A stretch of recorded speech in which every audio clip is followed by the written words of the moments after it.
Alors vous ne vous retrouvez plus dans votre poste, vous en avez marre de ce job, et peut-être que là, aujourd'hui, vous avez plusieurs idées, en fait, plusieurs pistes en tête, mais vous ne savez pas laquelle choisir, laquelle est vraiment la bonne, en fait, comment faire le bon choix. Eh bien, c'est ce qu'on va voir ensemble aujourd'hui, je vais vous donner quelques conseils par rapport à ça. Bonjour à tous, j'espère que vous allez bien. Alors peut-être qu'aujourd'hui, voilà, vous en avez marre de votre poste en tout cas et vous posez plusieurs questions. Est-ce que je fais la même chose ailleurs, ou est-ce que je reste dans ma boîte mais j'essaye un autre poste, ou est-ce que je me lance dans l'entrepreneuriat, tiens j'ai telles idées. Enfin, il peut y avoir comme ça plusieurs idées qui sont là, qui sont présentes et vous réfléchissez, vous posez cette question, qu'est-ce que finalement ça va être quoi la bonne décision, c'est quel est le meilleur projet, quel est celui qui est vraiment adapté à moi. Alors, qu'est-ce qu'on fait par rapport à ça? La première chose, déjà, c'est que plus vous allez rester dans votre tête à vous poser ces questions de mais quelle est la bonne idée, lequel est le meilleur projet, est-ce que je risque pas de me tromper, plus vous allez rester dans votre tête en fait sans rien faire, sans agir, et plus il va y avoir de peur, plus il va y avoir de doutes, et plus ça va être compliqué après de passer à l'action, de changer. Donc la première chose qui va être importante à faire, ça va être justement de passer à l'action. Et quand je dis passer à l'action, c'est pas poser votre démission ou tout changer du jour au lendemain. Non, c'est vraiment commencer justement à ancrer cette réflexion dans la matière, à poser, à jalonner, à structurer cette réflexion et cette démarche.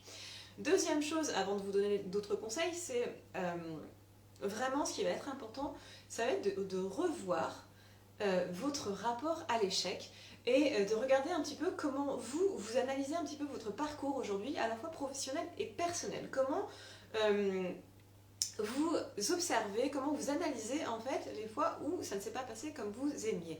Parce que ce qui est vraiment important d'avoir en tête comme ça avant de choisir la bonne décision, c'est de se dire en fait il n'y a pas de mauvaise décision. Dans chaque décision qu'on prend, dans chaque réalité, il y a un apprentissage, il y a quelque chose, c'est une étape qui nous permet d'aller vers autre chose. Et on pourrait vraiment appliquer ce que disait Mandela, c'est je ne perds jamais. Soit je gagne, soit j'apprends. Et donc déjà, la première chose, c'est de regarder vous par rapport à votre parcours. Est-ce que vous êtes, parfois quand ça ne s'est pas passé comme vous l'aviez prévu, est-ce que vous avez tendance à vous dire « Ah là, j'ai été nulle, j'ai tout foiré, j'ai raté ce que j'ai fait, ça n'aurait pas dû être comme ça ?» Ou est-ce que vous dites « Ok, c'était peut-être pas comme ça, mais du coup, ça m'a permis de faire ça. » Par exemple, je vais prendre...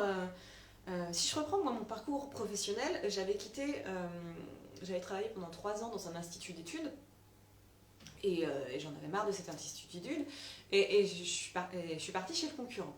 Et en fait, je suis restée que 6 mois parce que j'aimais pas du tout ce que j'y faisais, ça me plaisait pas. Donc j'aurais pu me dire, oh là, ok, tu te pars au bout de 6 mois, c'est pas franchement une réussite. Non, en fait, pendant ces 6 mois, ça m'a permis de travailler pour un acteur du chocolat, et c'est ce qui m'a permis en fait d'avoir cette expérience dans le chocolat, de postuler après directement chez un autre fabricant de chocolat. Donc finalement, c'est vraiment ça qui est important d'avoir en tête, c'est de regarder déjà dans votre parcours comment vous analysez les choses et de regarder, de prendre cette mécanique en fait, toujours de chercher finalement le positif dans toutes les étapes. Ça, c'est la première chose à faire parce que avant de prendre une décision, avant de passer à l'action, on ne sait jamais finalement si ça va marcher ou pas. Donc il faut accepter auparavant que peut-être que ça ne va pas se passer comme on l'a prévu. Mais dans tous les cas, ce qui va se passer, ça va être sûrement une prochaine étape qui me permettra d'aller encore plus près de l'objectif que j'ai en tête. Alors justement, on va parler de ces fameux objectifs. Qu'est-ce qu'on fait concrètement là quand on a plusieurs idées de projets? Première chose, ça va être déjà, avant de chercher, d'aller regarder toutes les idées, c'est déjà de revenir à soi et de faire le point sur nos compétences. Qu'est-ce qu'on sait faire? Où est-ce qu'on est bon? Quels sont nos talents? Qu'est-ce qu'on a toujours très bien réalisé? Qu'est-ce qu'on aime faire? Quelle est aussi nos envies? Quelles sont nos envies professionnelles, mais aussi nos envies personnelles? Quel est notre idéal de vie? Quelles sont nos ambitions? Quelle est un peu notre vision en fait? Quel type de vie professionnelle et personnelle on a envie de mettre en place? Qu'est-ce qu'on a envie de ressentir? Qu'est-ce qu'on a envie d'expérimenter? Pour vraiment être clair en fait sur là où on veut aller, quel type de vie on a envie de mener et quelles sont nos compétences, qu'est-ce qu'on a envie, quand je dis aussi quel type de vie on a envie de vivre, pourquoi je vous dis ça? Parce que par exemple, admettons là, mettez vraiment au hasard, je vous dis, peut-être que vous dites, ah bah tiens, et si j'étais infirmier, infirmière? Ok, ça a l'air sympa. Mais sauf que bah, si dans la réalité, enfin, dans cette première étape, vous vous rendez compte que ah bah non, pour vous, c'est important d'être à la maison tous les soirs pour pouvoir vous occuper de vos enfants. Un métier d'infirmière, ça peut avoir des horaires décalés selon la structure où vous travaillez. Donc forcément, ça ne peut pas coller. Donc c'est pour ça que c'est très important. Je regarde à côté parce que j'ai mon chat qui fait plein de bêtises là. Donc c'est pour ça que c'est très important déjà d'être au clair sur vous, qui vous êtes, quels sont vos talents, quels sont vos dons, comment vous avez envie de travailler, quelle est votre personnalité. Est-ce que vous avez plutôt une personnalité extravertie, introvertie, mais c'est important d'aller beaucoup plus en détail par rapport à ça, quelles sont les relations que vous avez avec les autres dans le milieu professionnel, dans le milieu personnel, comment vous interagissez, comment vous aimez travailler, par exemple, est-ce que vous aimez plutôt travailler tout seul, ou est-ce que vous aimez être entouré, est-ce que vous aimez être à la tête d'une équipe, ou est-ce que vous aimez, est-ce que vous aimez diriger, ou est-ce que vous aimez être dirigé. Enfin, c'est vraiment très très important de faire en profondeur un travail déjà d'introspection sur qui vous êtes et ce que vous avez envie d'être. Ça, c'est la première étape. Ensuite, la deuxième étape, eh bien justement, on va regarder ces pistes, dans quelle mesure elles sont conformes avec cette première étape d'introspection. Peut-être que justement, tout de suite, on va voir que certaines ne sont pas du tout alignées avec qui vous êtes et ce que vous avez envie d'être. Par exemple, je vous citais cet exemple de l'entrepreneur, de l'infirmière, ça colle pas du tout. Ou, admettons, pour revenir aux compétences, déjà de commencer à regarder, peut-être que dans les pistes que vous avez envisagées, il y a des compétences que vous ne maîtrisez pas.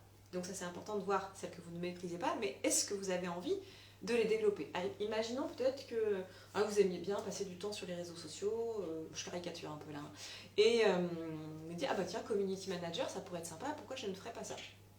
Clairement, dans les compétences, il va y avoir quelque chose autour du design. Mais si vous, ça ne vous intéresse pas du tout de développer des compétences en design, on peut déjà éliminer cette piste-là. Donc de regarder déjà par rapport, de croiser en fait ce que vous avez identifié au départ, et c'est important souvent de se faire accompagner par rapport à ça, notamment sur la phase d'introspection, parce que on ne voit pas toujours finalement qui on est, comment on évolue, comment on travaille, c'est pas toujours évident. Mais bref, croiser l'introspection par rapport aux premières pistes, et peut-être qu'en fait il va y avoir d'autres pistes, même, c'est même sûr, qui vont émerger. Et donc à ce stade-là, vous allez choisir, vous allez commencer à prioriser des pistes. Et là, qu'est-ce qu'on fait? Eh bien, ce que vous allez faire, ça va être d'aller les concrétiser. Enfin, quand je dis les concrétiser, d'aller regarder dans la réalité qu'est-ce que c'est, qu'est-ce que ça veut dire. Par exemple, admettons, je reprends le métier de community manager. Pourquoi c'est ça qui me vient en tête aujourd'hui? Ce qui va être important de faire, là, à ce stade-là, si vraiment c'est celui qui est ressorti dans les pistes après tout ce premier travail d'introspection et aussi d'exploration, parce que quand je vous parlais d'exploration, c'est aussi aller chercher au-delà de tout ce que vous avez, déjà listé. Vous allez me dire, non, mais Géraldine, j'ai déjà plein de pistes, j'ai déjà plein d'idées, tu ne vas pas m'en rajouter. Mais si, parce que plus vous aurez d'idées, et plus finalement ça va être intéressant après de savoir dans chaque idée pourquoi vous l'avez choisie, et c'est peut-être ça qui va amener vraiment à une idée finale. Donc une fois que vous avez votre idée finale, et donc je reparlais tout à l'heure du community manager, une chose à faire, c'est d'aller échanger avec des community managers pour comprendre en fait leur quotidien, leur réalité, les missions, comment ça se passe au jour le jour, qu'est-ce qu'ils font, quelles sont toutes les actions qu'ils font, quelles sont toutes les tâches, est-ce que ces tâches, elles vous motivent ou pas, quelles sont les compétences qu'ils utilisent, est-ce que ces compétences vous les avez, est-ce que vous êtes vraiment bon là-dedans, et si elles vous manquent, est-ce que vous avez envie de les développer? Donc vraiment de bien comprendre, vous pouvez faire, après selon les métiers, on peut faire des stages d'immersion, on peut faire des stages d'observation, on peut échanger, enfin, il y a vraiment plein de possibilités à faire par rapport à ça, mais c'est vraiment important à ce stade quand vous avez comme ça des pistes d'aller confronter votre vision à la réalité. Et puis après, une fois que vous dites ok, ça c'est bon, c'est ça qui me convient mieux, eh bien vous... Pardon, j'ai mon chat qui avait l'air de s'étouffer, mais il ne s'est pas étouffé. Décidément aujourd'hui. Non,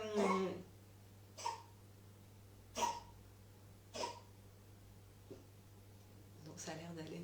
Désolée pour cette interruption. Il tousse bizarrement. Et alors, donc bref, je reprends et je finis. Donc là, forcément, la dernière phase, eh bien, ça va être de passer dans les choses, de cette vision, de ce projet à la réalité. Et donc là, ce que je vous encourage à faire, c'est de mettre en place un plan d'action qui va vous dire, voilà, sous quelle échéance je me lance dans ce projet. Est-ce que j'ai des formations à faire? Dans ces cas-là, vous vous renseignez sur les formations à effectuer. Est-ce que c'est juste une démission entre guillemets à réaliser, ou est-ce que c'est un projet entrepreneurial que je réalise déjà dans un premier temps en parallèle de mon travail, ou est-ce que je prends un congé sabbatique, ou est-ce que je fais une rupture conventionnelle? C'est vraiment, voilà, d'être vraiment structuré sur la suite. Et une fois que vous avez fait tout ce parcours, c'est là que vous pouvez dire ok, ça c'est la meilleure décision à prendre parmi toutes les pistes que j'ai envisagées. Est-ce qu'elle sera bonne ou pas? Ça, vous le saurez qu'une fois qu'elle sera concrétisée. Et au pire, si c'est pas ce que vous avez imaginé au départ, vous n'aurez plus que, enfin la meilleure chose en fait, c'est que vous aurez des pistes pour avoir ensuite quel sera vraiment le vrai métier qui est fait pour vous, quelle sera la meilleure... je suis désolée, je suis un peu perturbée par ce chat aujourd'hui qui fait des bêtises.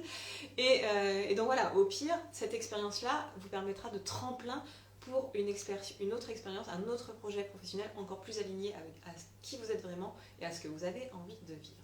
Voilà, donc tout ça bien sûr c'est ce qu'on fait dans l'école pour trouver sa voie. L'école pour trouver sa voie, je le répète pour les personnes qui découvriraient le compte ou qui n'auraient pas suivi. On démarre le 17 janvier, l'école pour trouver sa voie, c'est un accompagnement de 3 mois pour vous aider à trouver votre prochain projet professionnel, à trouver le métier qui est fait pour vous. Pour vous, si vous avez déjà quelques idées, a priori si vous avez regardé cette vidéo, c'est que vous avez déjà plusieurs idées et vous ne savez pas quelle est la bonne. Et donc là, je vous aiderai justement à faire tout ce travail d'introspection, de clarification sur vos compétences, qui vous êtes, que vous avez envie d'être, d'exploration des pistes que vous avez déjà utilisées, mais peut-être d'autres pistes, de concrétisation pour être sûr que c'est la bonne, et de passage à l'action ensuite. Donc ça, ce sont les 4 étapes.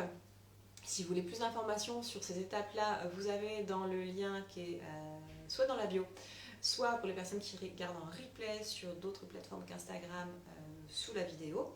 Vous avez le lien avec plus de détails sur l'école pour trouver sa voie. Et vous pouvez aussi m'envoyer un MP ou un mail pour avoir beaucoup plus d'informations, voir si c'est quelque chose qui vous correspond ou non. Et en attendant, moi je vous souhaite une belle journée et je vous dis à demain pour le prochain live. Bye!